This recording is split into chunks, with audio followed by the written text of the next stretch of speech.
ප්‍රමිය ප්‍රෝග වගේ හොන් සොෆ්ටය එකක් යස් කර නොයා මෙන මේ ටිප්ස් තුන දැනගෙන හිට නැත්තම් වැඩක් නෑ පලමික තමයි ඔගුල වීඩිය එඩිට් කාද්දී ෂෝට්ක භාවිතාව ඉතිට ඕඩ කරන්න තියෙන මේ එඩිට්ස් කියන එක මෙ ෂෝට් කට් කියන එකින් ඔගුලන්ට කැමිලි ෂෝට් කට්ස් හදාගෙන උනොත් මේක කරන්න පුළුවන්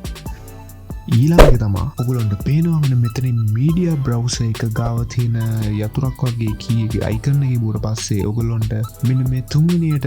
ඉන්ඩ සෙටින්ස් කියන අර්තේ ඔගුලොන්ට ෆේටික්කි කෝන් කරලා ඔගුලන්ට පුළුවන් ඔක්සිස් හදාගන්න ඉතින් ඒක හදාගන්න එකින් ඔගුල්ලොන්ට වෙන්නේ ඔයාලගේ කොම්පියුටරේ පොඩ ස්ලෝ වෙනවාගේ වෙනවනම් මෙ මේකින් ඔගුලොන්ට ටිකක්ේ ස්ලෝගතිය නැතිකරගන්න පුළන් මොකක්ද ඔගුල්ලෝ 4K වගේ වීඩිය එකක් එඩිට් කරනකොට ෆොක්සික් ස්්‍රීට් කරගන්න අවශ්‍යන ඔගොන්ඩ අනික මේකේ ඕගොල්ලොන්ගේ පිසික තියෙන් ඕනේ මීඩියයින් කෝඩ කියන ඇප් එක තියෙන්න්නම ඕනේ නැත්තම් මේක ඕන් කරගන්න වෙන්නෙන් නැහැ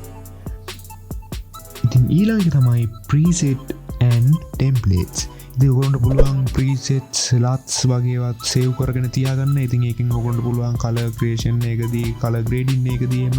ඉක්මන්ට ඇප්ලයි කරගන්න වාලා හදපුක් සේව් කොල ති ඒවගේ තම ටෙම්පලේට් වලට තුවලක වැඩ ලේසි කරන්න පුල තිමින මේ තුන ඔකුළු ට්‍රයි කල බලන්න ඔගොන්ට අනිවාරෙන් වැඩ ලේසි කරගන්න පුළුවන් ක්‍රම තුනක් වෙයි මෙන්න මේ තුනත්